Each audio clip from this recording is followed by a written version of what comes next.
ठरलं तर मग मालिकेच्या आजच्या भागामध्ये अर्जुनने आता कोर्टात एकावर एक पुरावे आता सादर केलेले असतात। त्याचमध्ये अर्जुनने आता सगळ्यांसमोर हे सुद्धा सांगितलेलं असतं की मी स्वतः वडगावला गेलो होतो। सोनल वडगावची आहे हे मला कळलं होतं आणि तिथे जाऊन मी बऱ्याच गोष्टींचा तपास घेतला। मी आता जेव्हा वडगावला गेलो तेव्हा खरंतर ना आधी मला हाच विचार येत होता की सगळ्या काही गोष्टी मला सापडतील का। FIR बघितली, FIR मध्ये ज्या सोनलचे आई बाबा आहेत त्यांनी ऑलरेडी सोनल हरवल्याची कंप्लेंट केलेली होती आणि त्यावर असलेला तो फोटो आणि त्याचसोबत पुण्याच्या गुरुजींनी जी पोलीस स्टेशनला FIR केली होती तो फोटो अगदीच दोन्हीही सेम आहे आणि त्यावरूनच 2008 मध्ये सोनल हरवल्याचं हे समजतं आणि तेव्हाच ती 3 वर्षाची होती। पण आता हे सगळे जेव्हा पुरावे कोर्टामध्ये अर्जुनने दिलेले असतात तेव्हा मात्र आता अर्जुनकडे सगळी जण पाहत असतात।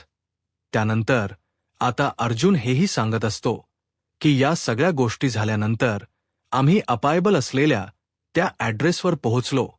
जेव्हा आम्ही त्या ॲड्रेसवर पोहोचलो ना तेव्हा सुद्धा आम्हाला तिथे कोणीही सापडलं नाही। मग तेव्हा विचार केला की हातातनं सगळंच काही गेलं, पण तसं झालं नाही। तिथे आजूबाजूला काही माणसं राहत होती, त्यांनाही आम्ही विचारलं कारण जिथे सोनलचे आई बाबा आधी राहत होते ना तिथे आता सोनलचे आई बाबा राहत नव्हते। त्यांचा रूम बंद होता, पण त्यांच्या शेजारी एक जण राहत होते। त्यांना आम्ही या सगळ्याबद्दल विचारलं तेव्हा त्याने आम्हाला सांगितलं की बरेच वर्ष झाले की ते हे सगळं काही सोडून गेले होते। त्यानंतर ती लोक इथे आलीच नाही। पण तेव्हाच ना त्या माणसाने सांगितलेलं होतं की तुम्ही जी मुलगी म्हणताय ना सोनल, तिची आई आणि माझी बायको या दोघी चांगल्या मैत्रिणी होत्या। मी तिला विचारून बघतो की काही तिचा कॉन्टॅक्ट मध्यंतरी झाला आहे का, असं बोलून आता त्या माणसाने आपल्या बायकोला बोलवून घेतलेलं असतं आणि जेव्हा ती बाई येते ना तेव्हा आता तिला विचारलं जातं की तुमचा आणि त्यासोबत तुमच्या मैत्रिणीचा काही कॉन्टॅक्ट झाला आहे का।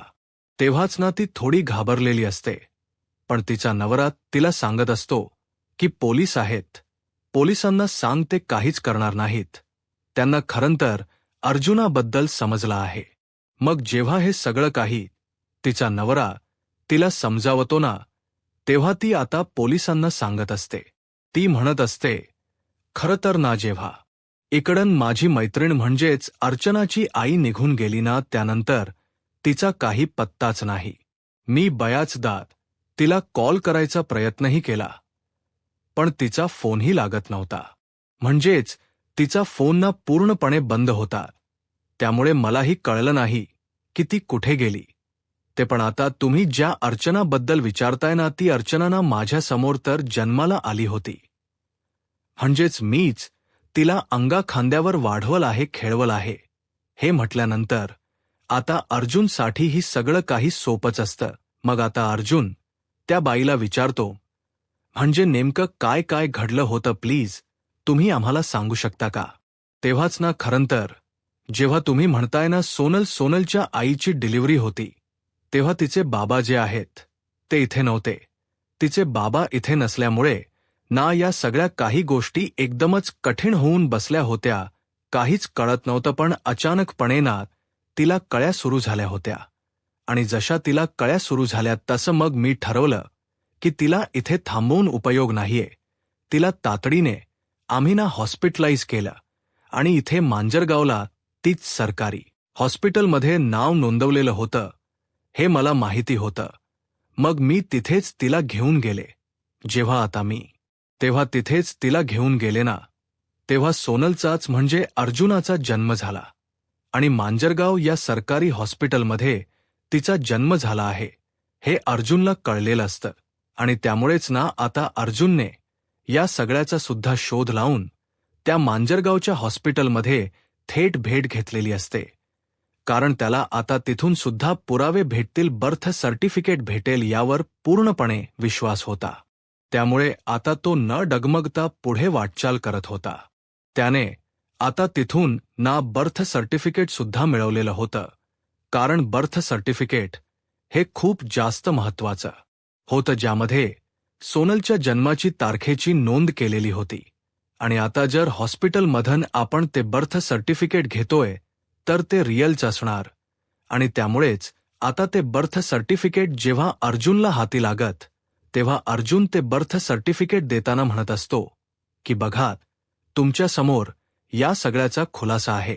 म्हणजे सोनल जी आहे ती 2 मे 2005 जन्माला आलेली आहे आणि 2008 मध्ये जी आग लागली वडगावला तिथे ती सापडली आहे. या सगळ्या काही गोष्टी जेव्हा आता सांगितल्या जातात तेव्हा मात्र आता प्रत्येक गोष्ट जी आहे ती एकदम विचारपूर्वक तिने केलेली असते. आणि या सगळ्या काही गोष्टी अर्जुनने कोर्टामध्ये दाखल केलेल्या असतात. आता अर्जुनने एवढे पुरावे कोर्टात दाखवल्यामुळे आता सगळ्याच गोष्टींना एकदमच व्यवस्थित आणि स्पष्ट होत असतात. त्यामुळे आता बऱ्याच गोष्टी ज्या आहेत त्या अर्जुनने सादर केल्यानंतर सायली जी आहे ती निर्दोष आहे हे सिद्ध होत असतं. ज्या पद्धतीने सायलीवर जे काही आरोप लागलेले होते की तिने अल्पवयीन मुलींची तस्करी केली आहे ते अगदी चुकीच आहे. म्हणजेच तिच्यावर पोक्सो हा कायदा लागू होत नाही, कारण या सगळ्यामध्ये सोनलच वय जे आहे ते 21 वर्ष आहे. 2005 ती जन्माला आली आणि आता 2026 सुरू आहे. यावरनं आता तिला 21 वर्ष सुरू आहे हे सुद्धा अर्जुनने मांडलेलं असतं. तेव्हाच ना अर्जुन जेव्हा या सगळ्या प्रकरणाबद्दल बोलतो तेव्हा आता कोर्ट जे आहे ते अर्जुनच बोलणं शांतपणे ऐकून घेत असतं. एवढं सगळं झाल्यानंतर आता शेंडे वकिलांना सुद्धा बोलण्याची संधी दिली जात असते. शेंडे वकिलांना आता म्हटलं जातं की आता तुम्ही सांगात, तुम्हाला या सगळ्याबद्दल काय वाटतं, म्हणजे तुम्ही या सगळ्याबद्दल काय बोलू शकता. मग आता बोला. शेंडे वकील जे आहेत ते म्हणत असतात की जरी त्यांच्यावर पोक्सो केस अंतर्गत कोणताही गुन्हा दाखल नाही करायचा असेल तरी सुद्धा यांनी मुलींची तस्करी केली आहे. आतापर्यंत काहीच मुली सापडल्यात, अजून बऱ्याच मुली सापडायच्या बाकी आहेत. मग त्यांचं काय, त्यांचाही शोध घ्यायला हवा असणार. त्या अंतर्गत यांना कसं काय बाहेर काढता येईल नाही. या सगळ्यामध्ये यांना बाहेर काढता येणार नाही असंही आता म्हटलेलं असतं. शेंडे वकील आता आरोप करत असतात सायलीवर, कारण अर्जुनने जे काही पुरावे दिलेले असतात त्यामुळे आता सायलीचे सुटका होणार हे तर कळलेलंच असतं. त्यामुळे आता शेंडे वकील यावर आरोप करत असतात. परंतु आता अर्जुनने सायलीवरचे सगळे आरोप खोटे आहेत हे सिद्ध केलेलं असतं. म्हणजेच जरी बाकीच्या मुली हरवलेल्या असल्या तरी सुद्धा अजूनही त्या अल्पवयीन आहेत का, बाकी या सगळ्या काही गोष्टी ज्या आहे त्या आपल्याला अजूनही कळलेल्या नाहीयेत. कारण प्रत्येक मुली ज्या आहे त्यांची नोंद ऑलरेडी केलेली आहे आणि या सगळ्याचा शोध तर घेतला जाणार आहे. आणि त्याचसोबत माझ्या क्लायंटची ना याआधी अशी कोणतीही केस नाहीये. तुम्ही स्वतः तपासू शकता, कारण माझा क्लायंट ना पूर्णपणे निर्दोष आहे हे सुद्धा तुम्हाला मी स्पष्टपणे सांगू शकतो. तुम्ही ऑलरेडी बघू शकता की माझ्या क्लायंटची याआधी कोणतीही केस नाहीये. त्यामुळे माझ्या क्लायंटने या सगळ्या काही गोष्टी केल्या असतील यावर लगेच विश्वास ठेवणं चुकीचं आहे. त्यामुळे मला असं वाटतं की तुम्ही व्यवस्थित काही तो निर्णय घ्यावा आणि लवकरात लवकर माझ्या क्लायंटची या सगळ्यातून सुटका करावी. आणि तसंही क्लायंट 7 महिन्याच्या प्रेग्नेंट आहे, त्यामुळे त्या पनवेल सोडून कुठेही जाणार नाहीत. ही माझी जबाबदारी असंही आता अर्जुनने म्हटलेलं असतं. मग आता जे वकील आहेत त्यांनी या सगळ्या काही गोष्टी अशा पद्धतीने तर मांडलेल्या असतात. शेंडे वकिलांच तर आता तोंडच बंद झालेलं असतं, काही शब्दच नसतात त्यांच्याकडे. मग आता इकडे कोर्टामध्ये सुनावणी होत आणि आता निकाल जाहीर होणार असतो. जेव्हा आता निकाल जाहीर होणार असतो ना तेव्हा मात्र आता सगळीजण पाहत राहतात म्हणजे काय निकालामध्ये सांगितलं जातंय. पण आता जे जज असतात त्यांनी सांगितलेलं असतं की सायली सुभेदार यांना काही झालं तरी सुद्धा पोक्सो कायद्या अंतर्गत आपण कोणती शिक्षा देऊ शकत नाही, कारण त्या मुलीच वय जे आहे ते 21 आहे, त्यामुळे त्यांच्यावर पोक्सो कायदा लागू होत नाही. त्यामुळे आपण त्यांची जामिनावर सुटका करत आहोत. त्याचसोबत जे रिपोर्ट्स आहे ते बदली करायचं काम हॉस्पिटल मधून झालेलं आहे आणि पोलिसांना सुद्धा या सगळ्याबद्दल विशेष लक्ष द्यायला हवं, कारण पोलिसांनी या सगळ्या केस हातात घेतल्या आहेत म्हटल्यावर त्यांची सुद्धा जबाबदारी असते. त्याचसोबत आणि जो वडबॉ आहे त्याने आतापर्यंत जे काही सांगितलं आहे स्वतःच्या तोंडून गुन्हा कबूल केलाय, त्यामुळे त्याला फक्त 10,000चा दंड आणि त्याचसोबत त्याला 1 महिन्याचा कारावास सुद्धा सहन करावा लागेल, हेही आता सांगितलेलं असतं. जेव्हा आता कोर्टामध्ये सुनावणी वगैरे होते तेव्हा सायलीला निर्दोषपणे सिद्ध केलेलं असतं, तेव्हा कुठे जाऊन सायलीला आनंद होतो. त्याचबरोबर आता सायलीला कल्पना जवळ वगैरे घेते आणि तिचं कौतुक करत असते, तिला आपलंच करत असते. जेव्हा आता या सगळ्या काही गोष्टी होत असतात ना, तेव्हा मात्र आता अर्जुन जो आहे तो मात्र तिला आता शांत करत असतो. तिला आता म्हणत असतो की बघितलंच ना, झालं ना, सध्या फायनली सगळं काही नीट झालेलं आहे, त्यामुळे आता तू जराही काळजी करू नकोस. आता आपली बारी आहे. तेव्हाच ना आता शेंडे वकील जे आहेत तिथून पळ काढत असतात, परंतु आता अर्जुनने त्यांना थांबवून घेतलेलं असतं. अर्जुन त्यांना आता म्हणत असतो की आता कुठे चाललात, आता कुठे जाऊन उपयोग नाहीये, तुम्हाला तर आता थांबावंच लागणार आहे, हे सुद्धा आता म्हटलेलं असतं. आणि जेव्हा या सगळ्या काही गोष्टी बोलल्या जातात तेव्हा तुम्ही तर म्हणला होतात की सुरुवातीलाच तुम्ही तुमच्या बायकोला सोडवू शकणार नाही. बघितलंत ना, आता तुमच्या समोर आहे जे काही आहे ते. मग आता तुम्हाला मलाही कळतंय ना, मी आता माझ्यासोबत जे चॅलेंज लावलं होतं ते साक्षात तुम्ही हरलेला आहात असं देखील आता अर्जुनने म्हटलेलं असतं. तेव्हाच ना त्या माणसाची बोलतीच म्हणजे शेंडे वकिलाची बोलती ना पूर्णपणे बंद झालेली असते, काही सुधरत नसतं.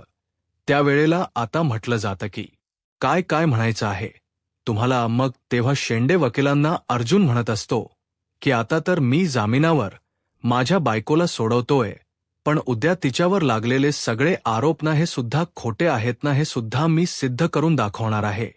काही झालं तरी सुद्धा लावताय का पुन्हा एकदा चॅलेंज, असंही अर्जुन आता त्या वकिलांना बोलत असतो.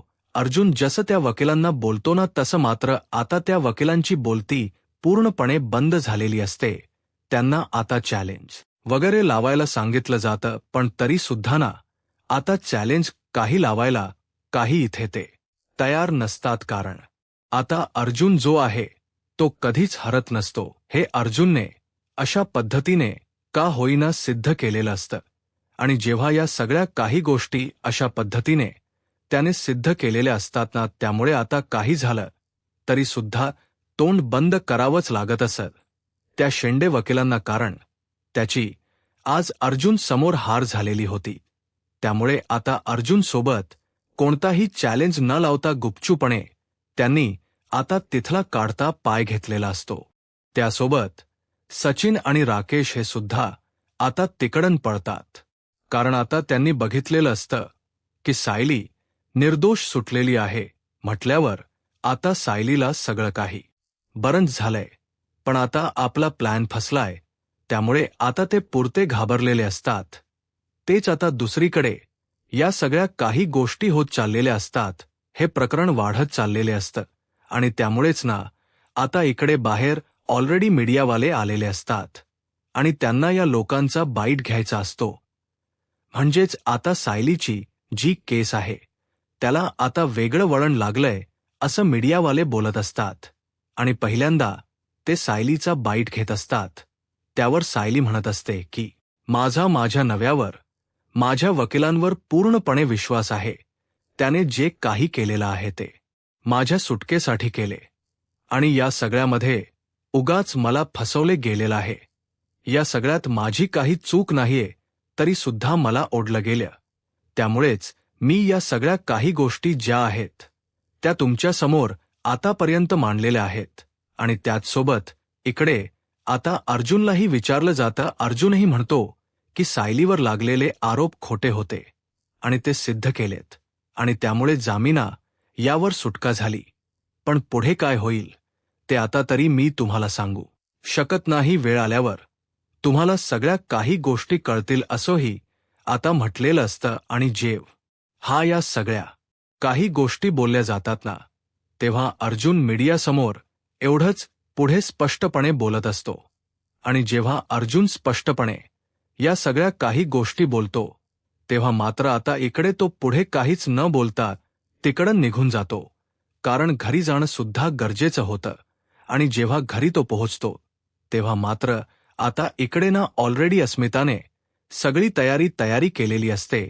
खरंच सायली येणार आहे हे ऑलरेडी कल्पनाने अस्मिताला सांगितलेलं असतं. आणि त्यामुळेच ना प्रत्येक गोष्टीची तयारी ही झालेली असते. आणि जेव्हा या सगळ्या गोष्टींची तयारी होते ना, तेव्हा अस्मिता सायलीला आलेला पाहते आणि ती खुश होते. आणि सायलीला ती म्हणत असते की नशीब तू आलीस. तुझी आम्ही सगळे जण खूप जास्त आतुरतेने वाट बघत होतो. तू कधी येशील कधी नाही हेच आम्हाला वाटत होतं. आणि त्यामुळेच ना आम्ही वाट बघत होतो. आणि आता तू फायनली आलीस. तर इकडे दुसरीकडे आता पाहायला मिळत असतं की हे तर झालेलंच असतं. आणि त्यानंतर इकडे आता जेव्हा अस्मिता तीच औक्षण वगैरे करत असते आणि औक्षण करतानाच ना अचानकपणे आता एंट्री झालेली असते. ती म्हणजे गौरीची. गौरी येऊन पटकन ना आता सायलीला मिठी मारते. जस आता गौरी येऊन सायलीला मिठी मारू लागते ना, हा आता गौरीलाही आनंद झालेला असतो. गौरी म्हणत असते की फायनली सगळं काही छान झालं बघा. आता या सगळ्या काही गोष्टी छान झाल्यानंतर ना दुसरीकडे मात्र गौरी सायलीला घेऊन आतमध्ये जाते. इकडे आता राकेश जो आहे तो भेटायला आलेला असतो प्रियाला. प्रियाने जसं राकेशला बघितलेलं असतं ना, तसं मात्र आता जोरातच ना तिने कानाखाली तिच्या दिलेली असते. आणि जेव्हा जोरात कानाखाली दिली जाते, तेव्हा मात्र आता राकेश शांत बसतो. राकेश तिला विचारतो की हे सगळं काय आहे. तेव्हाच ना आता राकेशला ती सांगत असते की तुमच्यासाठी हेच योग्य आहे. कारण तुम्हा लोकांना मी म्हटलं होतं की या सगळ्या काही गोष्टी व्यवस्थित करा. साधं वॉर्डबॉयला सुद्धा तुम्हा लोकांना मॅनेज करता नाही आलं म्हटलं तर काय आता बोलू असंही आता बोललं जात असतं. आणि जेव्हा या सगळ्या काही गोष्टी बोलल्या जातात ना, तेव्हा राकेश म्हणत असतो की आम्ही गोष्टी मॅनेज केल्या होत्या, पण तरी सुद्धा ना या गोष्टी नाही झाल्यात परफेक्ट. मग आता आम्ही बरेच प्रयत्न केले, पण बॉडबॉय. पण तुला एक गोष्ट कळते का, त्या बॉडबॉयला बॉडबॉयची चोरी कशी पकडली गेली? तर अर्जुनने पकडली. आणि तुला काय गरज होती त्या बडगावत सगळं काही खरखर तिथे सांगायची? त्या गोष्टी ख्याखुया सांगितल्या नात. यामुळेच हे सगळं प्रकरण एवढं वाढत गेलं. तेव्हाच तुम्ही लोकांनी ते खोटे पोलीस आणि हे सगळं काही उभं केलं होतं. तेव्हाच संशय आला असता. आणि म्हणूनच मग मी विचार न करता या सगळ्या काही गोष्टींमध्ये पुढे जायचं ठरवलं. पण तुम्हाला या सख्यात तुम्ही वाचवलं हे दिसत नाहीये. मग आता इथे ती भांडाभांड करत असते. तेव्हापासून आता तिला तो म्हणत असतो की तू प्लीज भांडू नको. आपल्याला भांडून काही जमणार नाहीये. आपल्याला एकत्र राहायचं आहे. दुसरीकडे आता महिप्त जो आहे तो सुद्धा चिडलेला असतो. आणि महिपत जेव्हा चिडतो तेव्हा महिप्त जो आहे तो आता म्हणत असतो की हे प्रकरण खूप जास्त आता वाढत चाललेलं आहे. आणि या प्रकरणाचा जो काही तपास आहे तो कुठेतरी थांबायला हवा. अर्जुन बघितलंस ना, पुन्हा एकदा ही केस जिंकलेला आहे. आणि यावरूनच आता या सगळ्या काही गोष्टी ज्या आहेत ना त्या सिद्ध होत आहेत की अर्जुन सुभेदारना आपल्या बायकोला या सगळ्यातून सोडवण्यासाठी ना काही पण करू शकतो. आताही बघितलंस ना त्या अर्जुन सुभेदारने कसा गेम्स केला आहे. तो उलट ना आपणच या सगळ्यांमध्ये अडकलो आहे हे तरी कळते का तुला? असोही आता इकडे महिप्त बोलत असतो. महिप्त म्हणतो की तुम्ही लोकांनी ना माझा वापर केलाय. आता इकडे राकेश वर प्रिया भडकलेली असते, तर राकेशला माहिती असतं की ही प्रिया जी आहे ती आता आक्रमक झालेली आहे, तिला तर शांत करायला हवं. तेव्हाच तो तिला म्हणत असतो की तू जर हे सगळं अरेरावीपणाने करत असशील तर सगळंच हातातून जाईल. अरे पण त्या सायलीला बेल मिळायला नको होती एवढंच मला वाटत होतं. मी जसे इतके दिवस इथे जेलमध्ये राहते ना, तिला सुद्धा मला सडताना पाहायचं होतं आणि यासाठी माझे प्रयत्न सुरू होते. पण तुम्ही लोकांनी सगळ्याचीच माती केली. माती तुम्ही हे सगळं जर केलात नसतात ना तर आज ही वेळ आली नसती. असोही आता म्हटलं जात असतं तेव्हाच ना आम्ही काही नाही केलं. आम्हाला जेवढ्या गोष्टी जमल्या ना त्या सगळ्या काही गोष्टी करायचा प्रयत्न केला, पण काय करणार हे जर हातात नव्हतंच तर मग आता हे सगळं काही जिब्बा आता बोललं जात ना तेव्हा मात्र अरे पण आपल्याला काहीतरी तर करायला हवंच ना. दुसरीकडे महिप्तने आता हातवर केलेले असतात. महिप्त सरळ सरळ म्हणत असतो की तुम्ही सगळ्यांनी ना यामध्ये ना मला अडकवायचं ठरवलं वाटतं. जर मी या सगळ्यामध्ये अडकलो ना तर बघा काय करीन ते. आणि तुम्ही या महिप्त बाबाचा वापर करून या सगळ्या काही गोष्टी करताय, मग मी तुमचं नाव पुढे करणारच. इकडे आता सखी जण सायलीच कौतुक करत असतात, पण सायली म्हणत असते की तुम्हा सगळ्या त्यांना जर कौतुकच करायचं असेल ना तर तुम्ही तुमच्या मुलाचं करा, कारण त्यांनी ना माझी सुटका केलेली आहे. मग ते बास ना. आता सायलीला सांगितलेलं असतं की तुला ना आता पूर्णपणे आराम करायचा आहे. तू आता काहीच लगबग करायची नाहीये, गुपचूपणे पडून राहायचं असं देखील आता तिला सांगितलेलं असतं. जेव्हा आता तिला या सगळ्या काही गोष्टी सांगितल्या जातात तेव्हा मात्र आता ती म्हणत असते की हो मला माहिती आहे.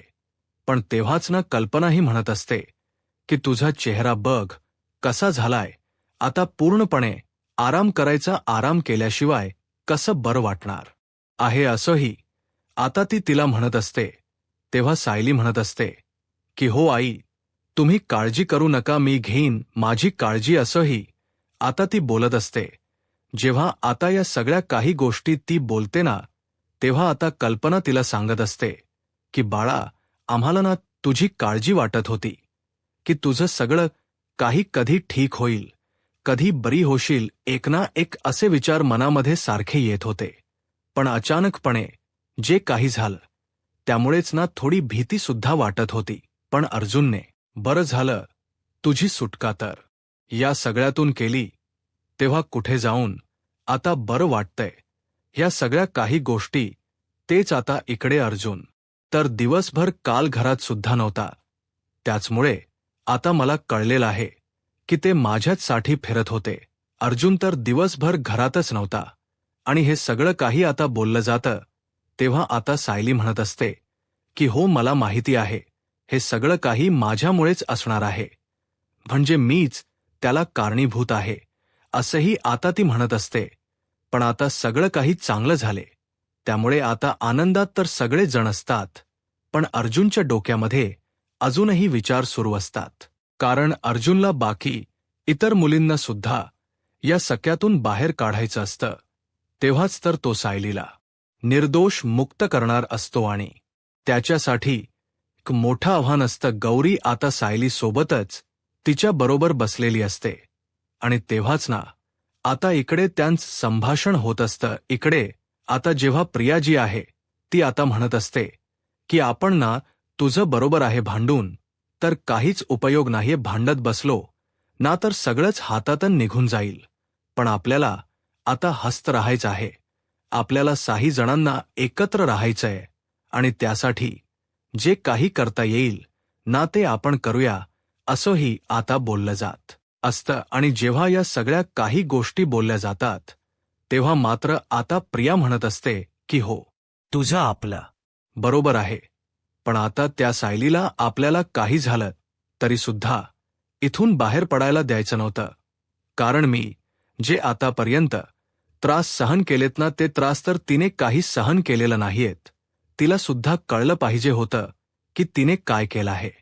पण आता या अर्जुनला आणि सायलीला जोपर्यंत आयुष्यातून उठवत नाही ना, तोपर्यंत मी काही शांत बसणार नाही, असं देखील आता प्रिया म्हणत असते. आणि प्रिया जेव्हा या सगळ्या काही गोष्टी बोलून दाखवते तेव्हा मात्र आता राकेश पुन्हा एकदा आता कामाला लागलेला असतो. तेच दुसरीकडे आता सायलीने आणि अर्जुनने विचार केलेला असतो. सायली अर्जुनला सांगत असते की तुम्हाला माहिती आहे का, या सख्याच्या मागे ना नक्कीच कोणीतरी व्यक्ती आहे जो माझ्यावर बारीक लक्ष ठेवून होता. त्यामुळेच तर हे सगळं काही घडलं आहे. नाहीतर या सगळ्या काही गोष्टी कशा घडल्या असत्या. तुम्ही सुद्धा विचार करा ना. तेच आता सचिनने एका टॉनी नावाच्या व्यक्तीला कॉल केलेला असतो आणि त्या व्यक्तीला तो आता पुढचं सगळं काही सांगत असतो. म्हणजेच आपल्याला कसं मॅनेज करायचं आहे या सगळ्या काही गोष्टीत त्यावर तो टॉनी सांगत असतो की आता आपल्याला मुलींना इथून हलवायला लागणार आहे. जेव्हा आपण मुलींना हलवू ना, तेव्हा दुसरीकडे सेफ जागेवर आपल्याला त्या मुलींना ठेवायचं आहे, हेही आता म्हटलेलं असतं. तर दुसरीकडे मात्र आता सायली म्हणत असते, या सगळ्याच्या मागे ना एखाद्या जवळच्या व्यक्तीचाच हात आहे. आणि म्हणजेच त्याने या सगळ्या या काही गोष्टी माझ्या अगदी बारकाईने बघितल्या होत्या आणि त्यामुळेच तर त्यांनी एवढी सगळी मोठी मेहनत करून मला अडकवलं आहे. यूट्यूब चॅनलला सबस्क्राईब आणि व्हिडिओ लाईक करा. धन्यवाद.